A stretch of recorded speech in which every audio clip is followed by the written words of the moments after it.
Good morning, everybody. Welcome back. We have another Codeforces round today. This is Codeforces round 780. It's a Div 3. We will be speed running it, and we've got second camera for the paper here. Solutions to all the problems that I know how to solve will be available at the end of the video. Let's jump into the contest. That timing, perfect. Perfect timing. All right. Get a problem A here. Oh, oops, forgot to do this. These. Okay. Vasya decided to go to the grocery store. He found in his wallet A coins of 1 burble and B coins of 2 burbles. He does not yet know the total cost of all goods, so help him find S, the minimum positive integer he cannot pay without change or pay using all his coins. So all of the 1s plus 1, unless that is... Ooh, that's tricky. Okay. Oh wait, if he has 0 1s, it's 1. Otherwise, it is the sum plus 1.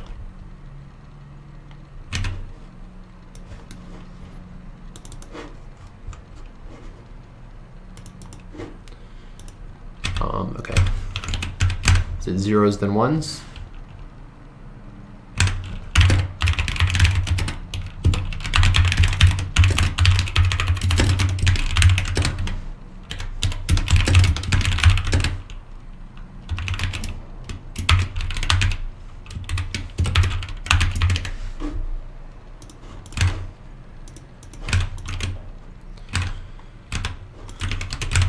Looks good.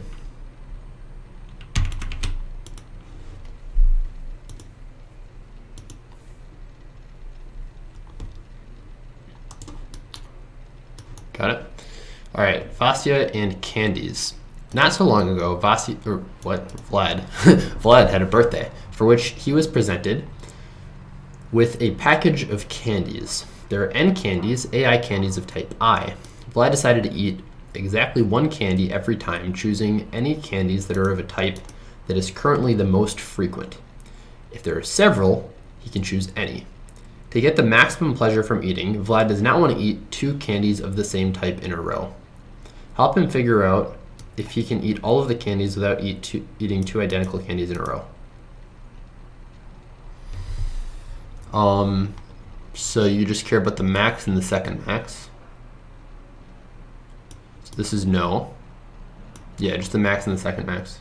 I think this is super easy. Let's see.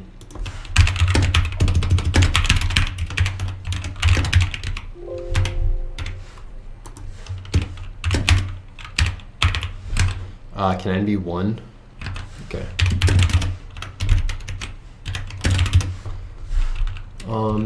This out A at 0 equals 1, or is less than or equal to 1. Yes, otherwise no. Else this out A at minus 1 minus A at minus 2 equal to 1.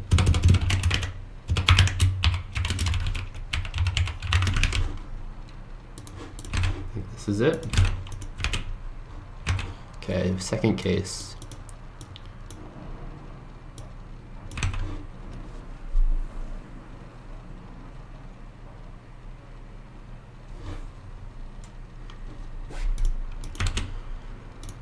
So this is yes, this is no, this should also be no. What the heck? Oh, we're not sorting it.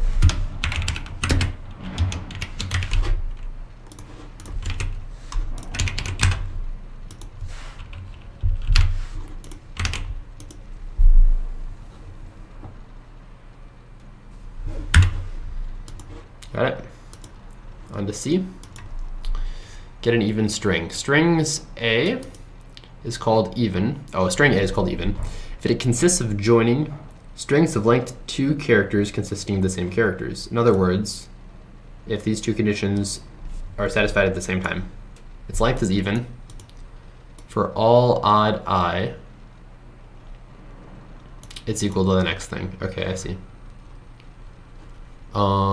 Yep.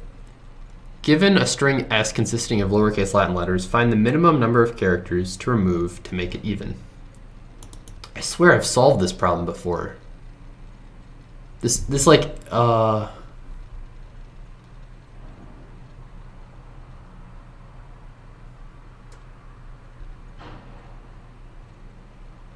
they had this exact problem on LeetCode, I think. I guess I could just solve it probably faster than finding it, but come on. Come on.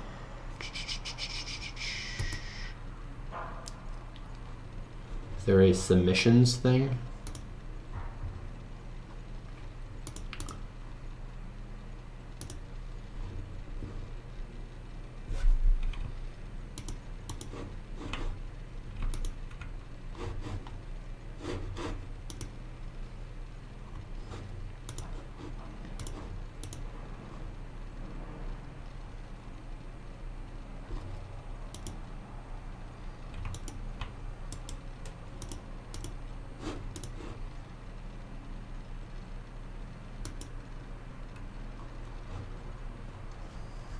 Where's my code? Here we go. Yeah, I swear this is it.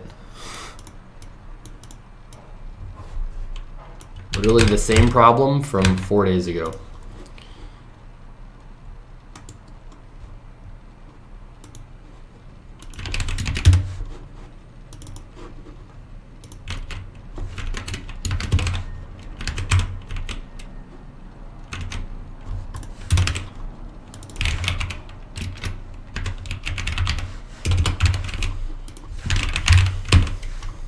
This needs to be a char array, and then I think that's it. Yeah.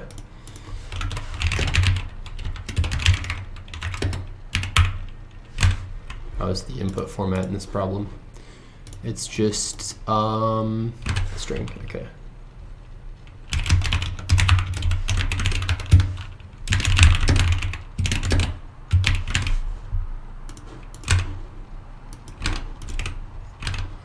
Okay. Not true was that okay, maybe it was a different problem. Okay, so how do we solve this? So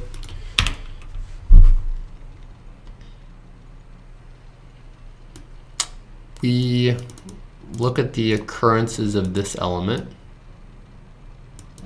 We either need to delete until the next A. Okay, if there are an even number, we'll just keep them. If there are an odd number of A's here, we either need to delete until the next A, or we need to delete this.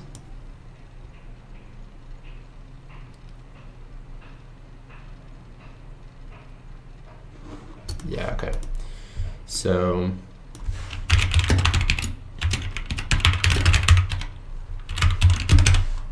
it's all lowercase.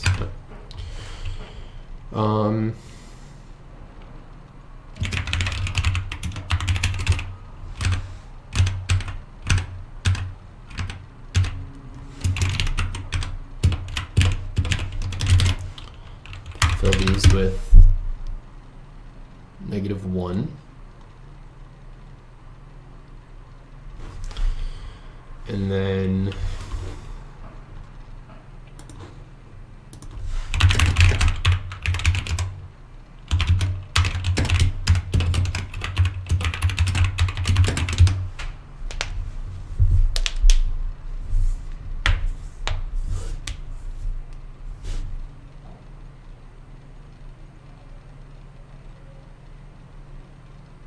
so okay.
That's just not even close to right.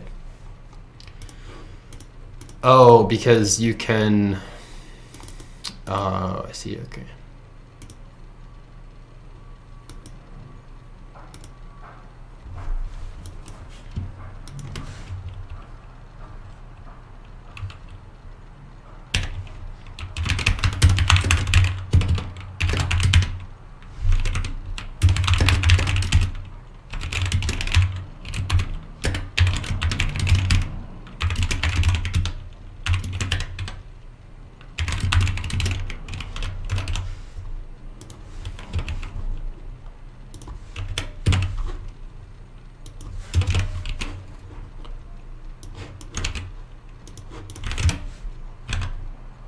Eight, so 1, 2, 3, and then 2, 4, 6, 8. Yeah, looks good. 0. Okay, so this is just s.length minus this.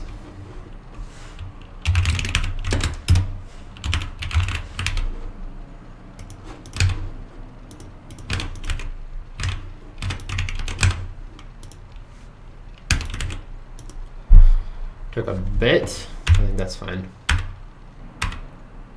Nice. All right. We should probably read this. Matrix and shifts. You're given a binary matrix A. It's n by n. Rows are numbered from top to bottom from 1 to n. Columns are numbered. Well, okay. What was the difference here?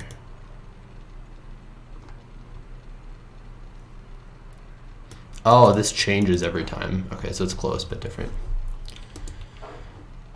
Okay. You're given a binary matrix A, it says n by n. Rows are numbered from top to bottom from 1 to n. Columns are numbered from left to right from 1 to n. The element located at row I, column j is this thing.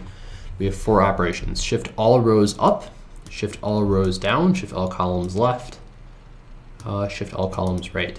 So we can just basically change the origin here as much as we want. Yep. All right.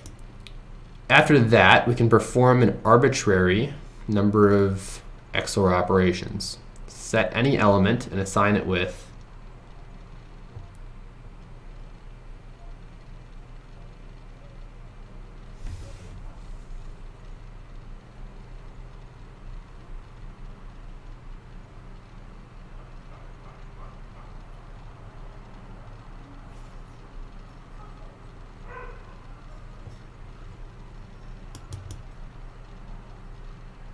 okay.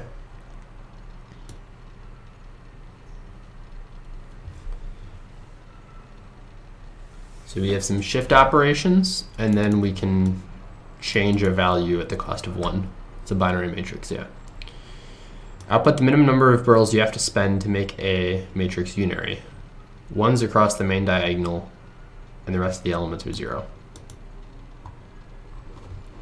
So just which diagonal has the most 1's, and then how many 1's are in the matrix.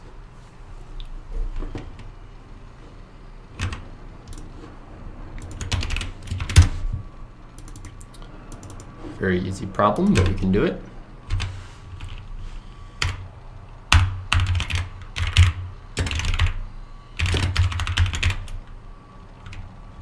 Well, I guess square array.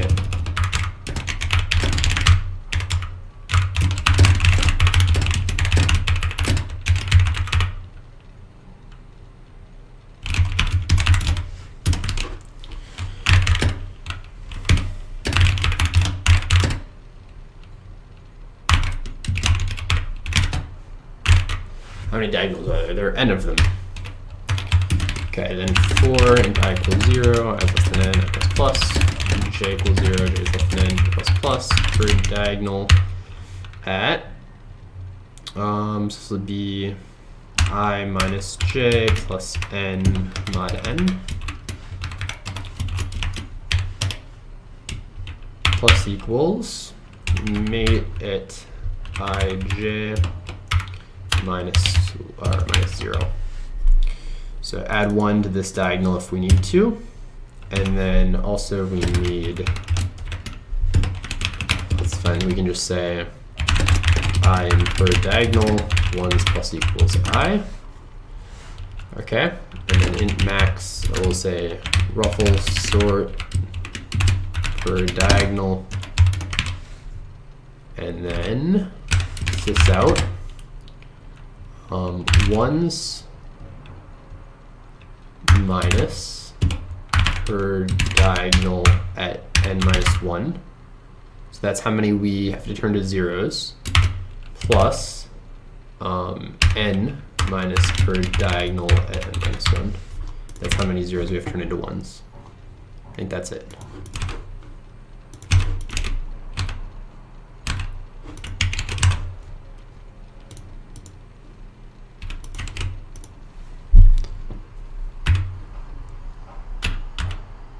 Okay. Looks good. Let's, I guess let's read D here. We're given an array of n integers. For each I, the following inequality is true. It's between -2 and 2. We can remove any number, possibly 0 elements from the beginning, and any number, possibly 0 elements from the end. We're allowed to delete the entire array. Okay? We need to answer the following question. How many elements should be removed from the beginning of the array? And how many elements should be removed from the end of the array, such that the result will be an array whose product is minimal? Okay, wait, what happened? So we're gonna pick a subarray, and we want the product of multiplication to be minimal. Oh, whose product will be maximal. Okay. If there's more than one way to get this, I'll put any of them.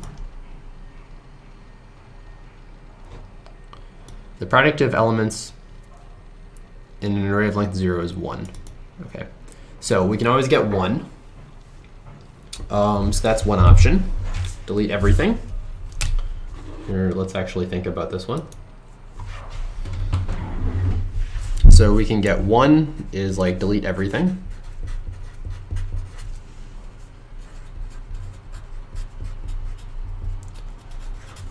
We can get a 2 if there is 1, 2 there.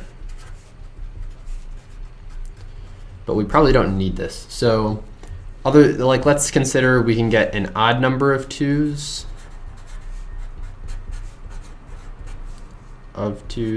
Or, well, okay. Otherwise, let's not do this. So let's say we brute force the start point. And then we have to not include any zeros.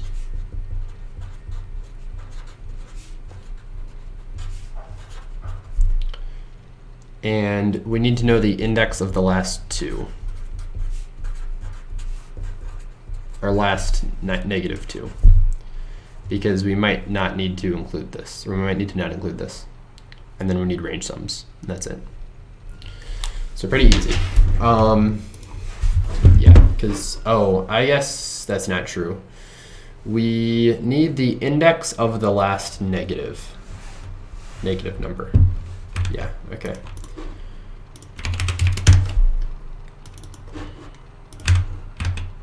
Okay, so we have some array. Oh. Okay. Then we need tree set integer neg indices. There's new tree set.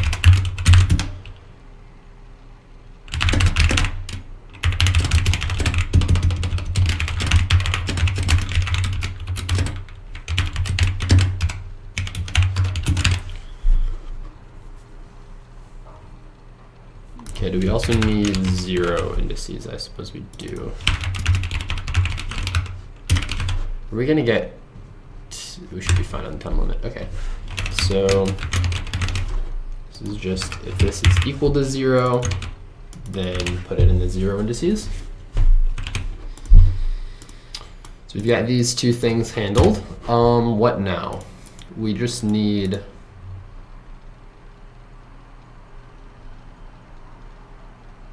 yeah, we're doing pretty well. So we just need to, I guess we need the max.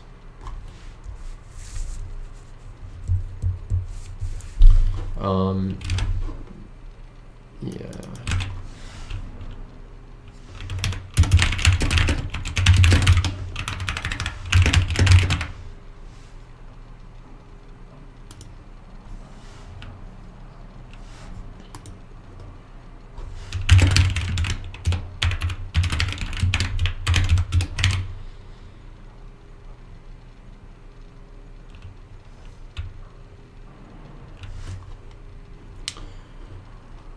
Okay, so what do we need here? Static int array, CS's.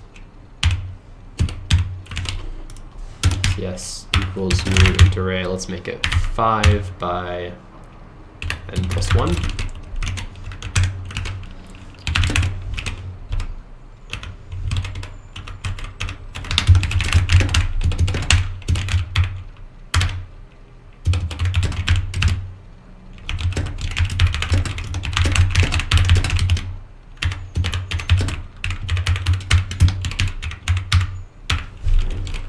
CS minus 1 plus a at I minus 1 equals val minus 2.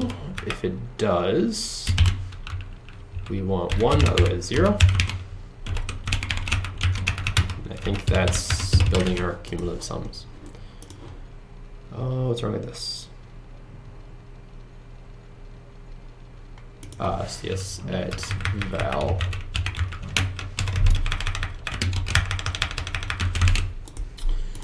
All right, looks good.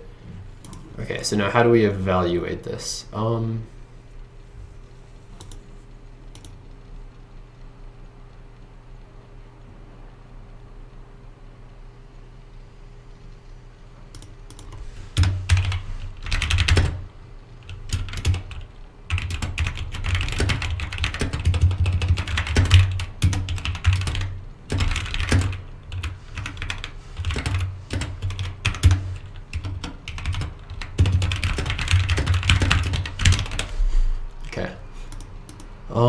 So yeah, we need the negatives.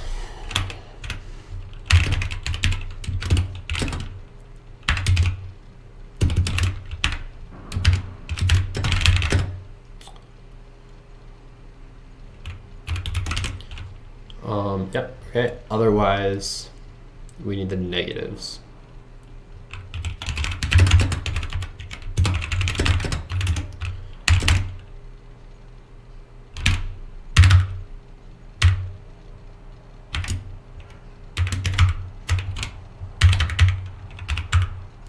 So if this is greater than 0, return minus 1.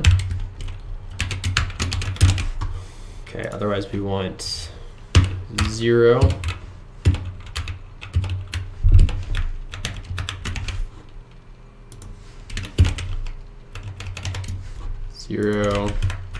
Oops, plus 1. So this is going to be negative 2's plus the negative 1's.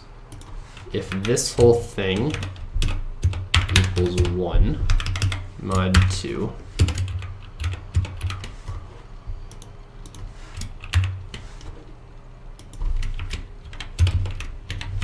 if this equals 1, we want to return 1, return minus 1. Otherwise, we want to return CS at 4 r plus 1 minus CS at 4L. And that will be the number of 2's in this range. Okay. And L equals 0. L is less than n, L plus plus. And next 0 equals 0 indices at n. Dot ceiling of L. Okay.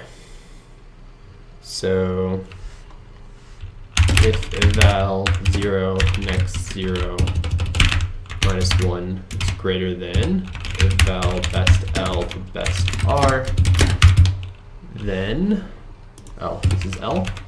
Yep. So if this is true, then best L equals L, best R equals next 0 minus 1.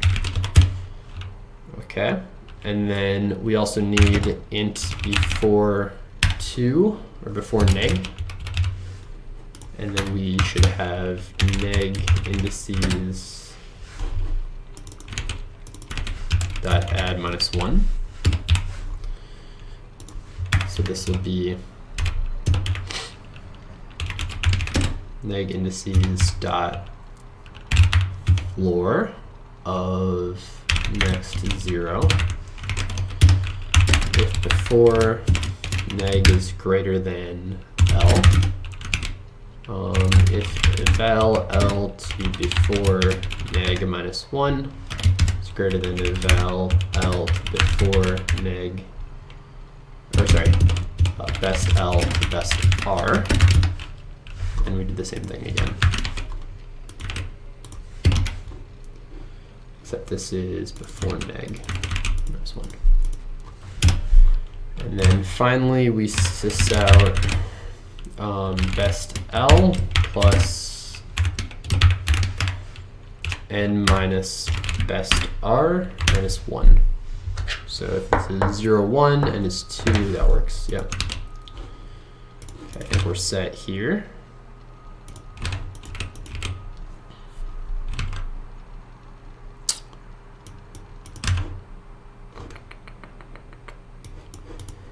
Okay, check these by hand. Okay,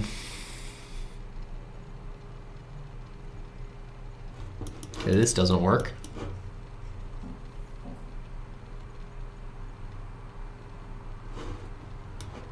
Yeah, this last case is 100% wrong.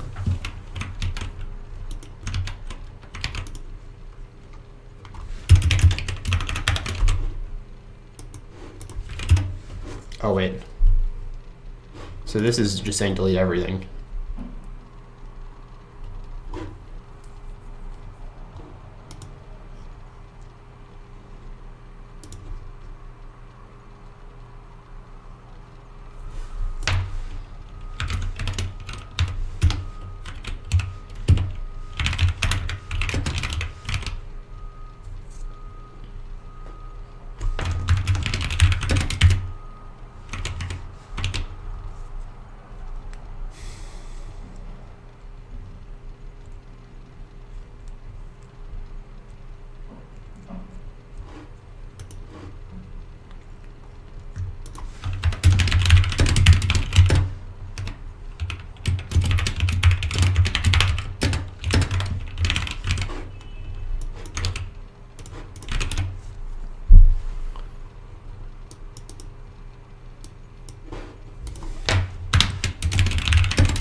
Okay, this is not right. If this equals val minus 2,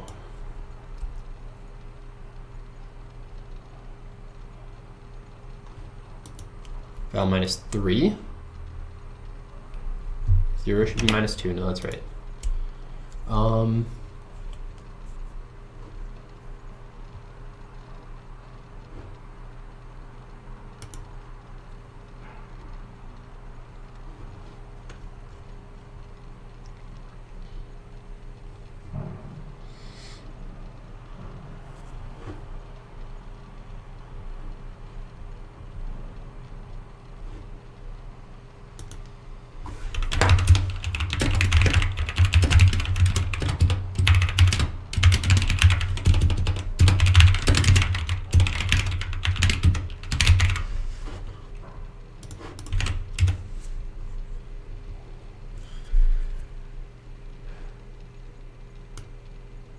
Oh, yeah, this is wrong. Okay, so this needs to be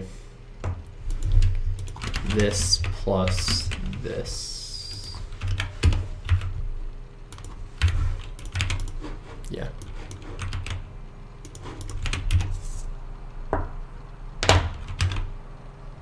that's right. And then what's going on here? Here we don't care. I think that's it.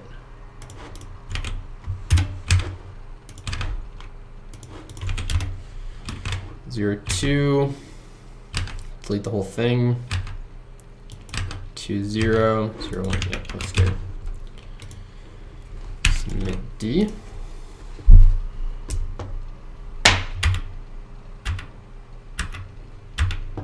Looks good.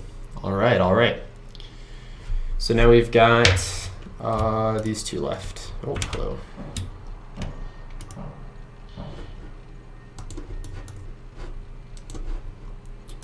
Okay. F1. What is this an airplane? Is there an airplane F1?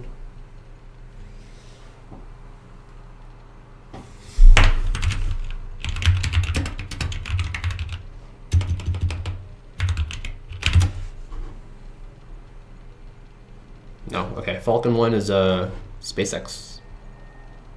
Yeah, never mind. Okay, F1. F14, I'm thinking of F14. This is an easy problem of F1. The only difference between the easy and the hard version is the constraints. All right, sounds fair. We can call a non-empty string balanced if it contains the same number of plus and minus signs. Sounds pretty promising. We can call a string promising if the string can be made balanced by several, possibly 0, uses of the following operation. Replace 2 adjacent minus signs with a plus sign. Oh, okay.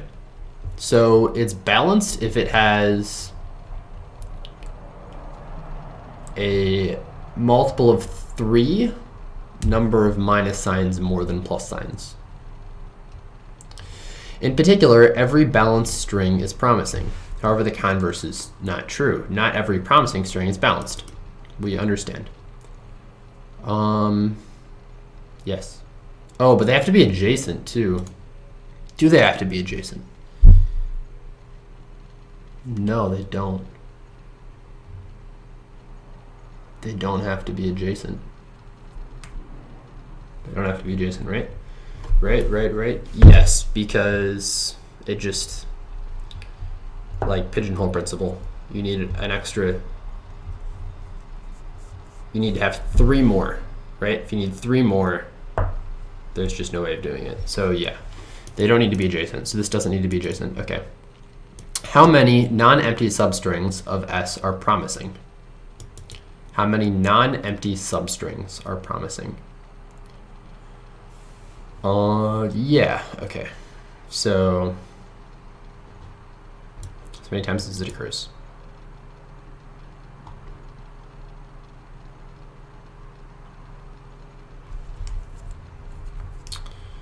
So we just need to say how many times is the remainder in this range.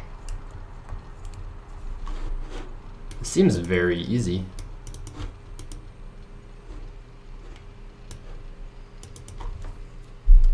Yeah, we can just do this one then. So we need the sum mod 3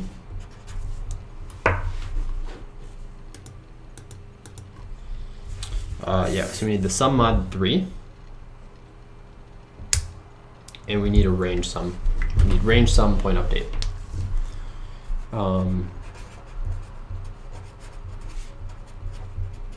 And point update. This is a bit or a Fenwick tree. So we'll use the Fenwick tree for this, or you could use a segment tree if you wanted. And we'll just have 3 of them. That should be good.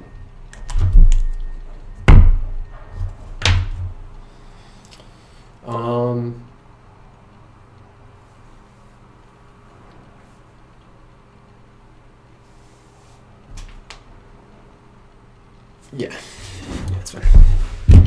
All right, here we go. What do we need? We need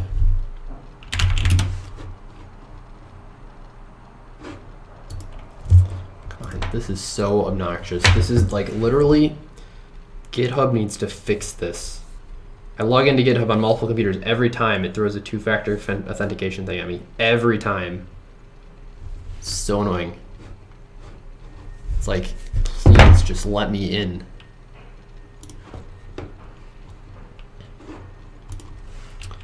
Okay, what do I need? Bit.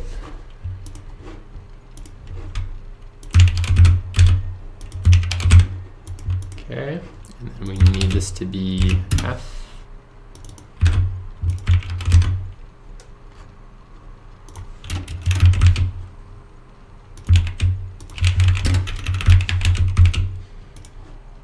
Okay, and then we're given this array, or we're given just a string.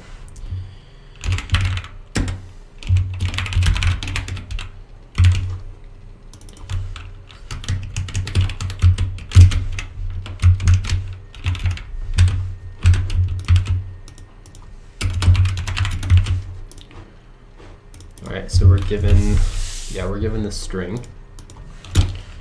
Then we need,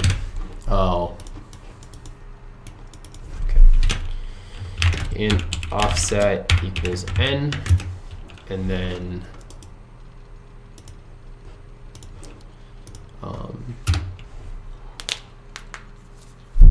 what else? Yeah, we need the bits, bit array, bits new bit array 3.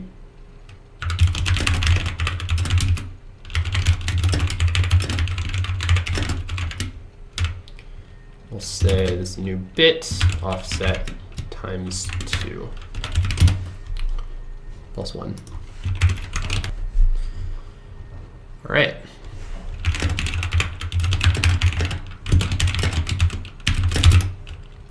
So if C equals,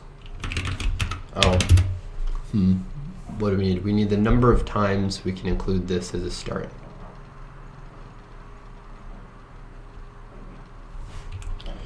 Bits at 0. Yeah, okay.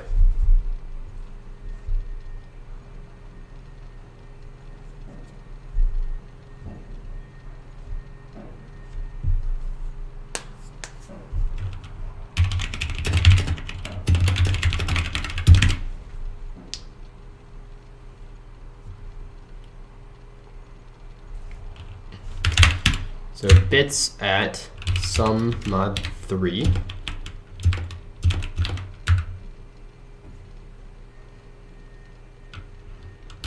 dot update sum plus offset by 1. So we can query this one more time.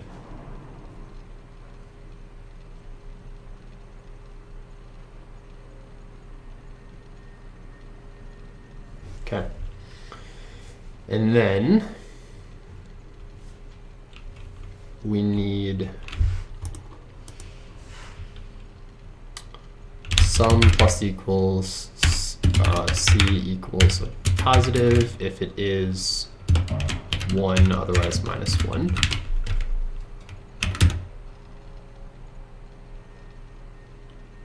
Okay, now we need to range sum.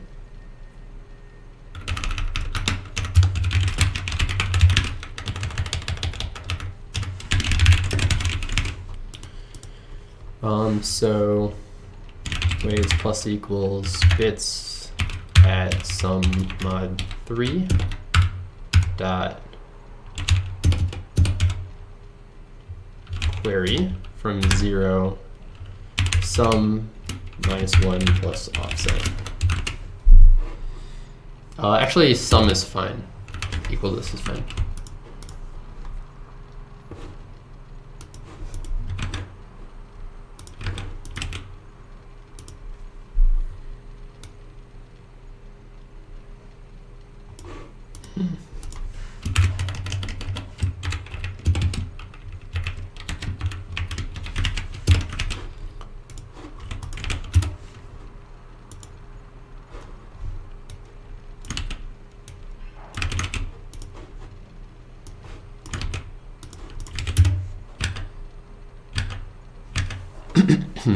Second one, we're getting wrong.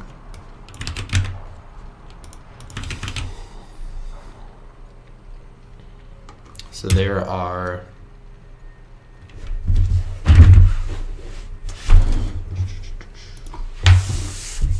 let's look.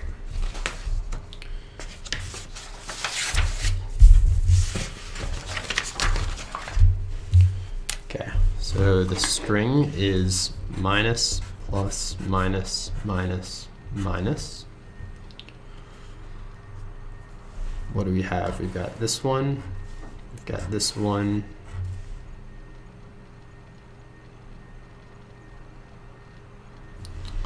And then if we have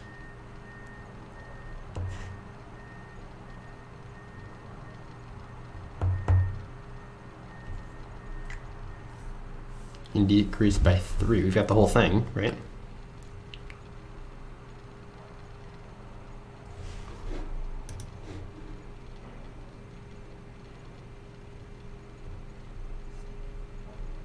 Oh, yeah, yeah. So then you've got this one, and then you have the whole thing.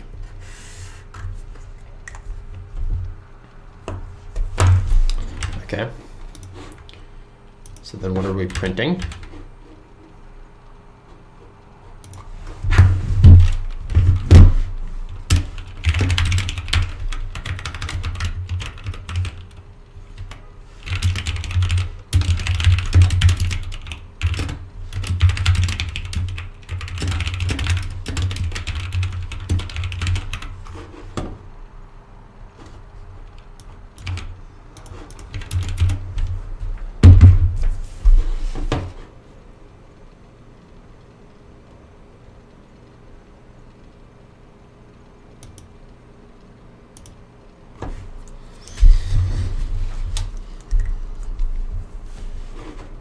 Okay, so sum is -1, 0. Yeah, okay, that's fine.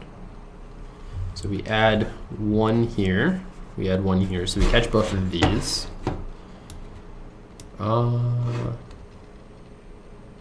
Oh, does this need to be bigger? We need the sum before, yeah, to be bigger. So this should be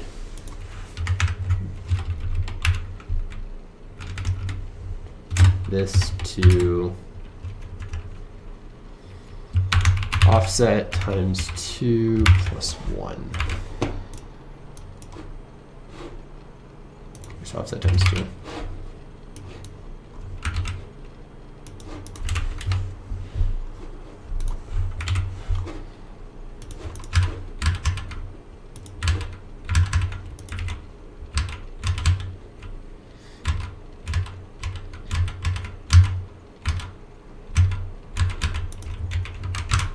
Looks good.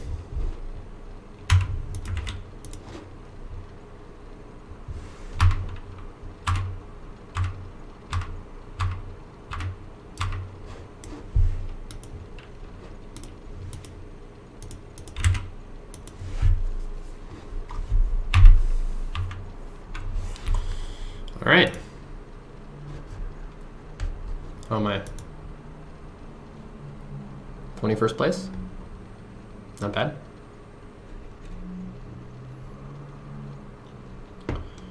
Not too bad. Yeah, sounds fair.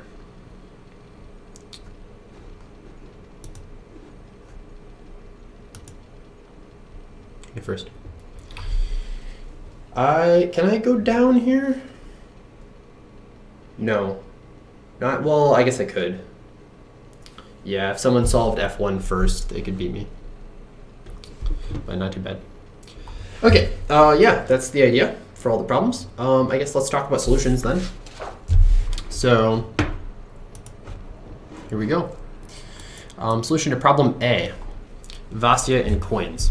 So the idea here is there is this thing called the chicken nugget theorem based on McDonald's chicken nuggets. And I'm not joking about this. This actually exists. It might be invented by Numberphile, but it is a real thing. It's called the chicken nugget theorem.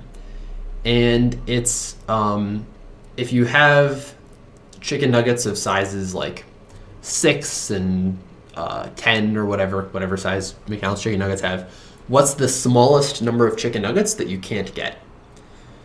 And there's some way of doing it. But basically, you can imagine doing some sort of DP with this, where, like, first you mark off every even number, and then if you have it, every even number is some number you can hit with 2 burls. And then if you have just 1 coin, you can get any of those things plus 1. So then you can get all of the odd numbers. And if you have multiple 1 coins, then you can hit whatever your max sum is, or you can release 1 from that. Or you can release any number until you have just the 1 coin, and now you have your multiples of 2.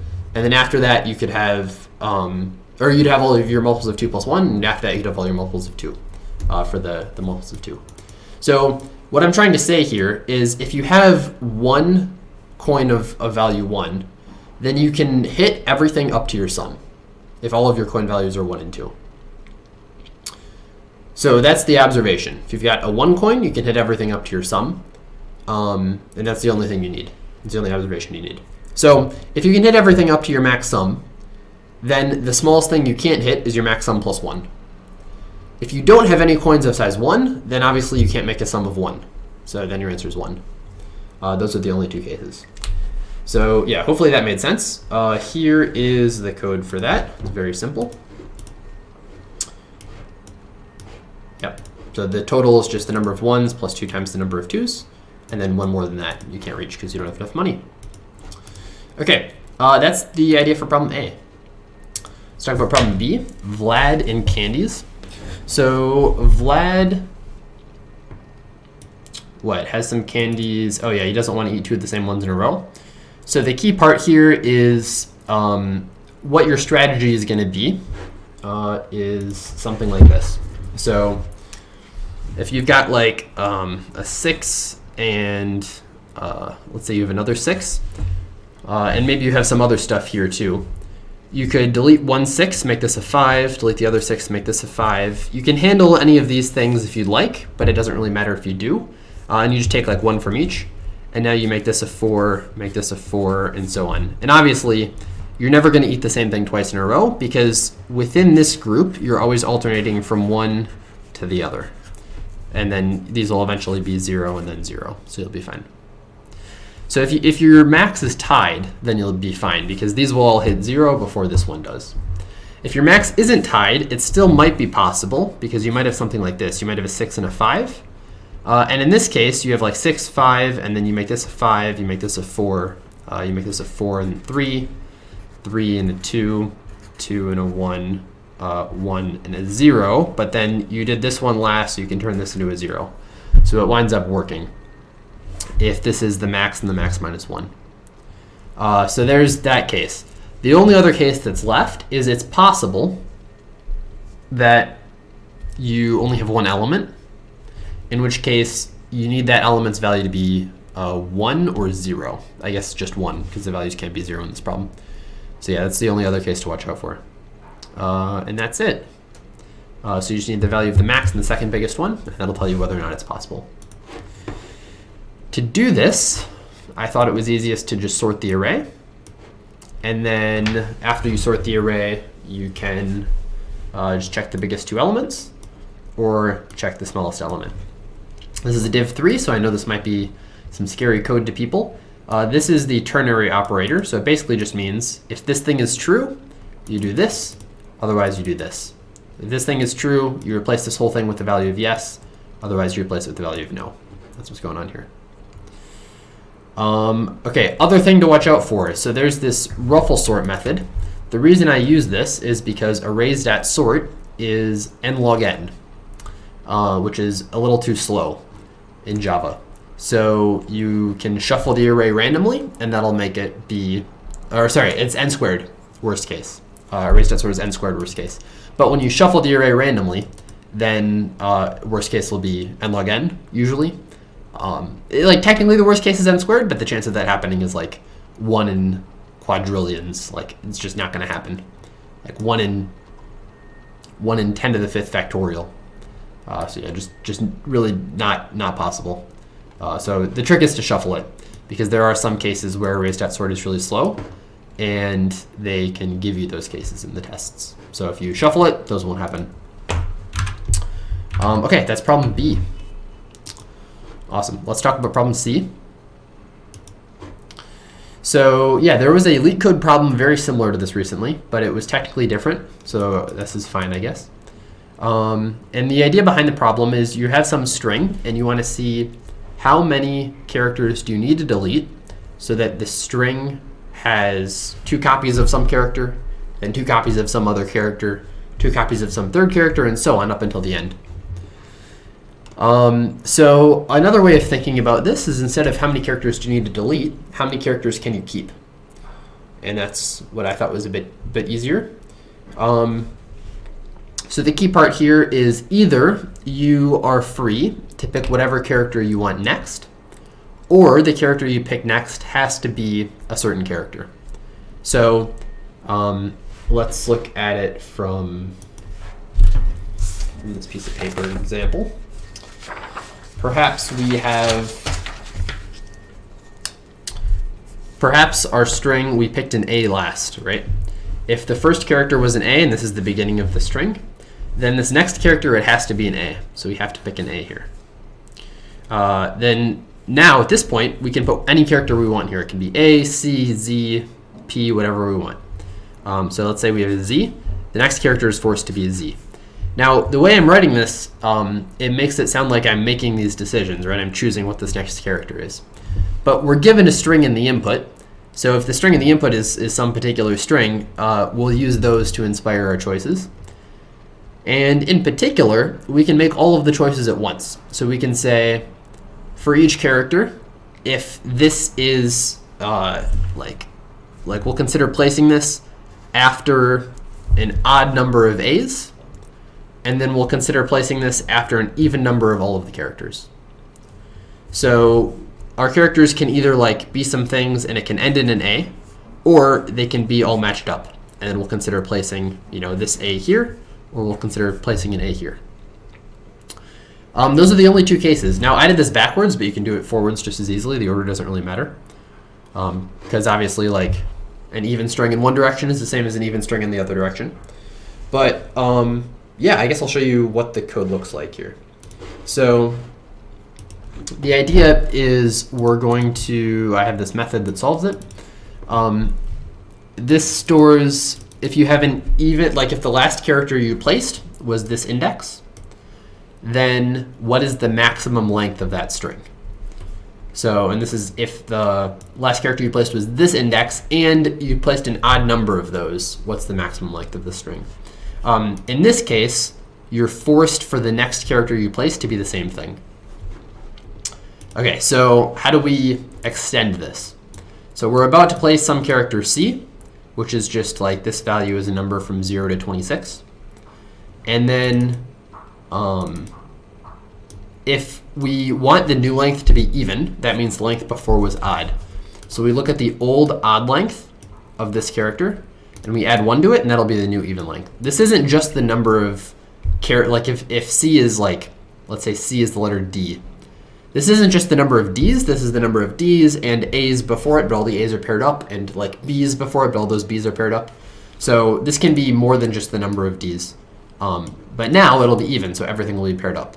So we store this in this even max variable at a certain place. Really, this doesn't need to be an array. I could have just made this one variable, but this is fine. Okay, and then for the new odd max. So one thing you could do is you just have this element by itself.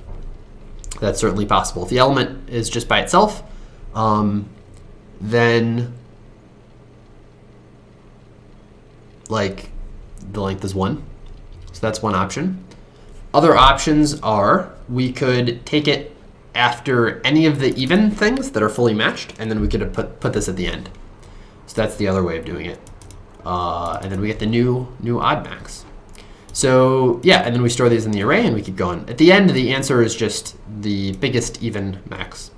And again, this doesn't need to be an array. This could just be an integer. We don't need 26 copies of it. But yeah, that's the idea. Okay, that's problem C. Hopefully that makes sense. Problem D, maximum product strikes back. So in this problem, we are given an array, but all of the elements in the array are between -2 and 2. And the array can be pretty big, and they want to know what is the maximum product of any like subarray. However, the maximum product can be really big. So instead of knowing the maximum product, they want to know what subarray has the maximum product. Okay, so how do we do this? So the key thing to keep in mind here is that all of the elements are -2, -1, 0, 1, or 2.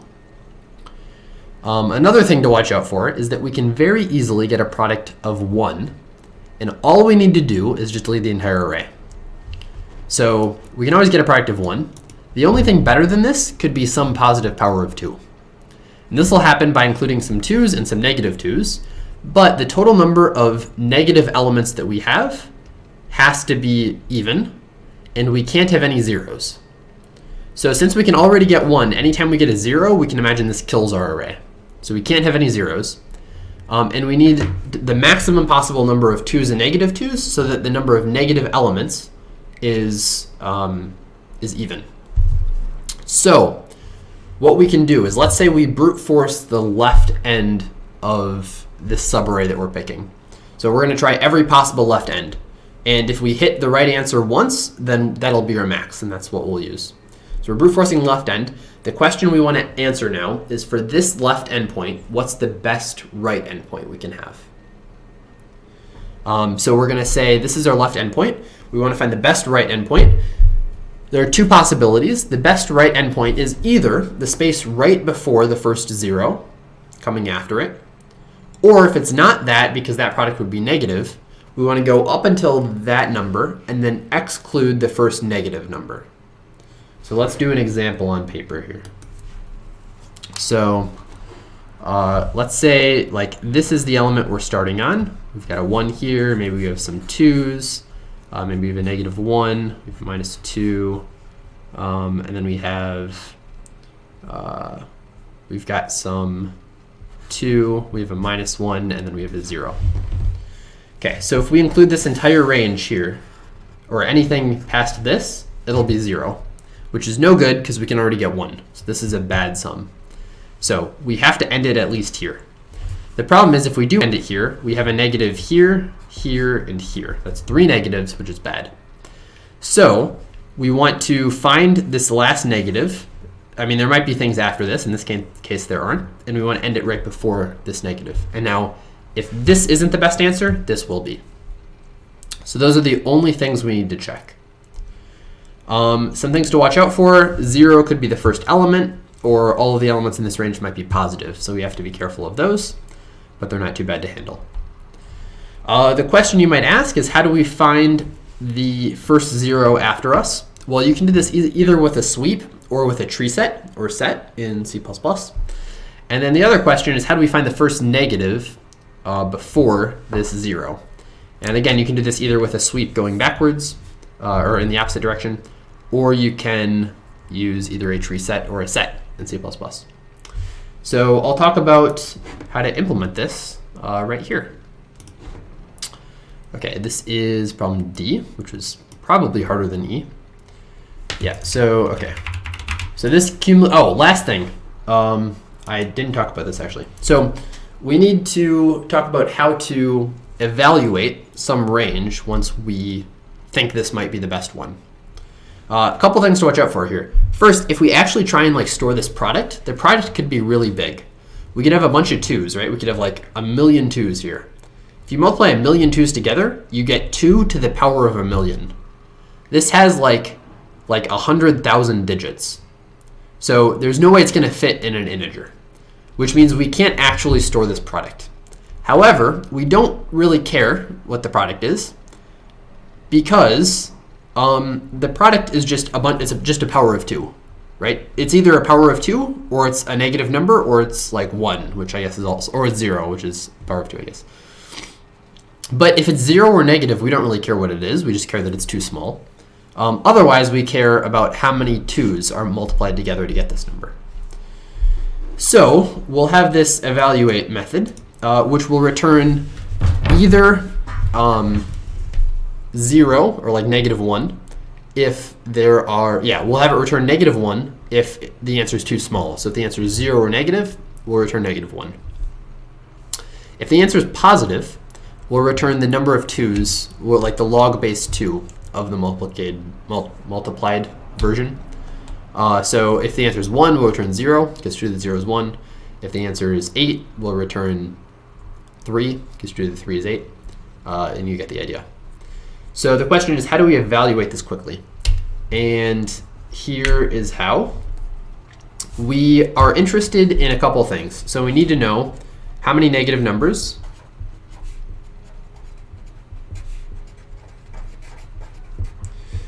and we need to know how many, I guess we also need how many zeros, and then we need how many plus or minus 2s. So how many things with absolute value of 2 are there? The number of negatives is important to see whether the product here will be negative or positive. We just care about the parity. The number of zeros is important because if there are any zeros, that means we're in trouble. And the number of plus or minus 2s is important to know what the product will be. So to figure out these for a certain range, we can use cumulative sums. And I'll show you how to do that in my code. But basically, yeah, we'll do a prefix sum of some array, which is a 1 if like, well, okay, so I'll do the 2's one. So it's, you've put 1s in all the places where it's 2 or negative 2, and 0s elsewhere. So it looks like this. And now we can find the range sum using prefix sums in order 1. So what does the code look like? Yeah, so here's how you evaluate a certain thing. So if the range is empty, we return 0 because, I mean, we're returning 1, but 2 to the 0 is equal to 1. So that's why we return 0. We're just returning the power of 2 here, so it doesn't overflow integers. Otherwise, if we have any zeros, CS at 2 is the number of zeros. So yeah, how do I build this cumulative sum thing? Cumulative sum is, there are 5 numbers. There's -2 all the way up to 2. So the first one is like, which type of number am I considering? And then the next is like the index. So that's what this is storing here. So CS at 2, since 2 is the, like, 0 is -2, 1 is -1, 2 is 0, 3 is 1. You get the idea? This finds if there are any zeros in the array, we return -1. This checks the number of negative numbers. So 0 is -2 and 1 is -1. So we check how many of those there are, and if there are an odd number of those, the answer will be bad, so we return -1. Otherwise, we're interested in the number of 2's and -2's. We know they're an even product, so we just care how many, like what the exponent of 2 is on it. And that's what this will give us. Okay, yeah, so there's that. What else? Actually evaluating it, yeah. So we have the tree set of all of the negative indices and the 0 indices. So we'll evaluate these here. And then we brute force the left endpoint. We consider the range to the next 0 like I talked about, and then we evaluate this, see if it's the new best. Otherwise, it's possible this wasn't the new best because the product was negative. So in that case, we want to find the first negative before that 0. And yeah, we evaluate that here. And then see if it's the new best. Things to note, we watch out in case the new negative is before the 0. And then also I put a, like, I say index -1 is negative and index n is 0 so that these get handled nicely, so I don't have to handle nulls or anything. And then at the end, we print this in a slightly different form. So for me, best L and best R are the left and right endpoints of the like substring, the subarray. But for them, the L and R are how many things you delete. So I need to convert them back to their form at the end. So if R is like index 5 and the array is 6 long, then I want to delete 0 things. So 6 minus 5 minus 1 is 0. Okay, yeah, that's problem D.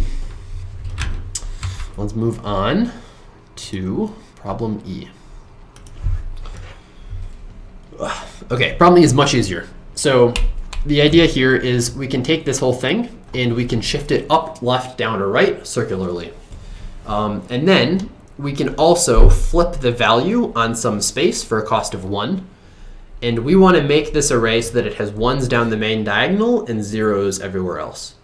The question is, what is the cost of doing that? Now, the cost of moving the array is 0, but the cost of flipping an element is 1. So key thing to notice here is we can basically like redefine the start of this matrix to be any point on the matrix. So basically, we can just, another way of thinking about this is, instead of using the main diagonal, we can use any of the diagonals that we want. So yeah, that's the idea. We're going to use any of the diagonals that we want. And the question is just which diagonal has the most ones. And then if we use that diagonal, how many times do we have to, like how many elements are incorrect? So yeah, implementation is super easy. We just say, we read in this matrix, we store how many ones there are for each diagonal, and then this just says for this diagonal, there are this many, or add 1 to it if this is a 1. We say how many ones are there total, and then the answer is just the diagonal with the most ones is what we're going to use. So the number of things that we have to turn from 1 to 0 are all of the ones that aren't on the main diagonal. The number of things we have to turn from 0 to 1 are all of the zeros on the main diagonal. And that's the solution. So yeah, that's E. Very easy problem. I would say much easier than D, although it's possible there's an easier solution to D. Okay, let's talk about F2 as well here, because F2 is pretty easy. So it's actually a pretty cool problem. There are a couple observations here. The statement says you want to know how many substrings of some string are there where the string has pluses and minuses, and you can repeatedly remove 2 adjacent minuses, replace them with a plus, so that the string has the same number of pluses and minuses. Now this is actually a very cool problem, so good job to the authors writing it. Here's the idea. So yeah, so I guess, well, let's do an example here. If we look at this string, the string looks like this. We have minus, plus, minus, minus, minus. So this string has the same number of pluses and minuses, so that one's good. This one does as well. And they're continuous ranges, not like substrings. So these two work. What else? Well, if we look at these 3, we have minus, minus, minus. So we can replace these last 2 adjacent minuses with a plus, and then we have minus plus, and this has the same number of pluses and minuses in it. Okay, what else? If we look at the entire string, then we have minus, plus, minus, minus, minus. Again, we replace these 2 with a plus, and then we get minus, plus, has the same number of pluses and minuses. So in total, the answer is 4 for this, because there are 4 continuous ranges there that this is satisfied for. Okay, yeah, so that's what we have to solve. All right, let's talk about some observations here. First thing is when you remove 2 pluses or 2 minuses and add a plus, you increase the sum by 3, right? You remove 2 subtract 1s and you add 1 plus 1. So the sum increases by 3. So that's one observation. You'll only ever be able to change the sum by a multiple of 3. You won't ever be able to change its remainder mod 3. So if the remainder of the sum mod 3 is not equal to 0, you definitely can't get it equal to 0. That's the first observation. The second observation is they say you're only allowed to remove 2 adjacent minus signs. But turns out you can remove any 2 minus signs. And that's an equivalent problem. And the reason for this is that, like, it's not always true that there will be 2 adjacent minus signs if there are 2 minus signs in the string. But the only reason we would care is if there are more minus signs than plus signs by at least 3. So we need at least 3 more minus signs than plus signs. And if this is the case, there's no way to like fit 3 extra minus signs in the string without having 2 minus signs adjacent to each other. The best we could do is minus, plus, minus, plus, minus, right? Start and end with a minus and put a minus between every pair of pluses. But even if we do that, we only get 1 more minus than plus. We need 3 more minuses than plus, because we need the number mod 3 to be 0. So yeah, that's the idea. We need 3 more negatives than pluses, and there just isn't any way of doing it. yeah, we just need to, like, we need to have two minuses adjacent.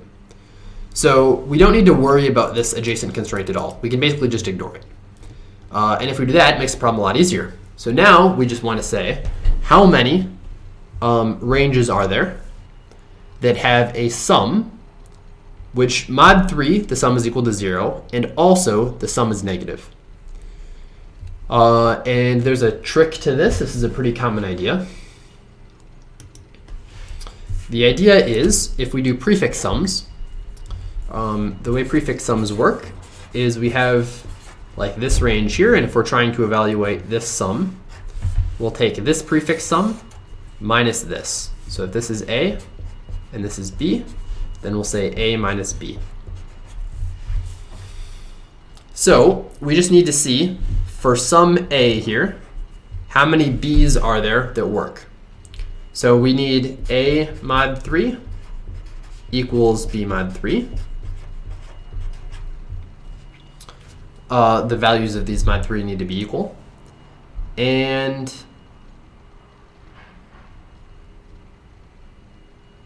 yeah, and then we need what? So we need this to be negative, right? So we need A to be less than B, less than or equal to B, so that the sum isn't positive. Okay, so what we can do here is we can just make 3 different arrays, right? So we'll have one for each value of the sum, and we'll just store those separately. And then we just need to say, if this is like, we have all of the possible values for what B could be, right? We have a count of how many times these occur. If A is this, we just need a sum of all of these things. So we need 2 operations, right? We need to be able to update one of these when we see a new possible B, and we need to be able to take the sum of them, arrange sum, very quickly for a bunch of A's. So that is exactly what a Fenwick tree does. So we can use a Fenwick tree to solve this problem.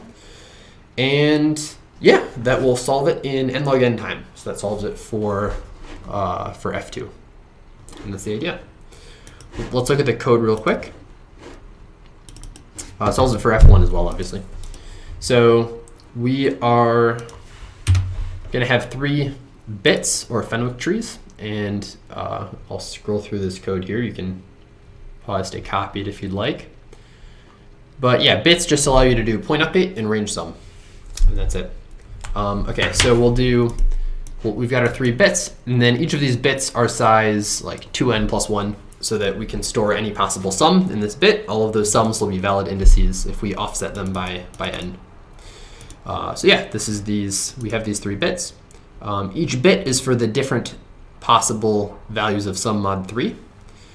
Okay, and then we also store what the sum is, like the prefix sum from left to right, and our answer, which we print at the end. So we're going to iterate through, we're going to iterate through each of these characters, and we modify the sum accordingly. But before we do that, we say we could end right before this character.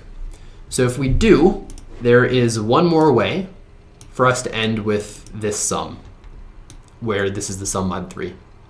The sum can be negative, right? So the trick to make it negative, right? If we want -1 to be equal to 2 mod 3, you do like mod plus mod, which should make sense, I think. I'm not going to explain that too much, but yeah, that's the idea. So we say we could end here, and then we update the sum, and then we say for all of the places we could have ended before this, how many of them have the same value mod 3, and also had a bigger or equal to the same sum than this.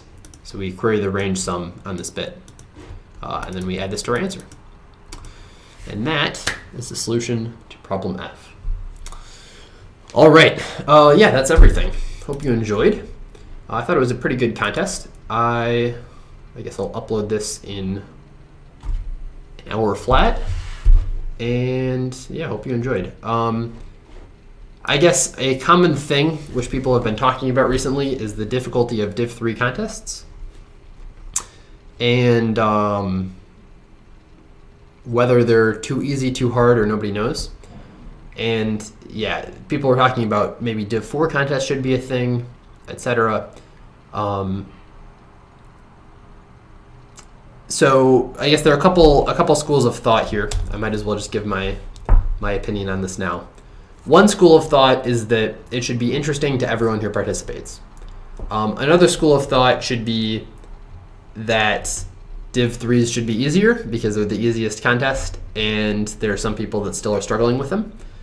My personal belief is that I do think on average Div 3s should be a little bit easier. I think it's most fun when you do a Codeforces contest if you solve about 4 problems. Like in this, I think most people should be getting A, B, C. I don't think people should be struggling on C. Even bad people. And I think there needs to be, like, these should be looked at slightly differently. In a Div 1 contest, solving A, B, and C is like decent, but in a Div 3 contest, solving A, B, and C should be just average, right? This should be like a typing contest for A, B, and C. And then for the hard 2 problems, like, I think these should be a bit of a step up, but maybe not too much. Because in the Div 3 contest, after all, like, look at this. We got 10,000 people participating in this contest.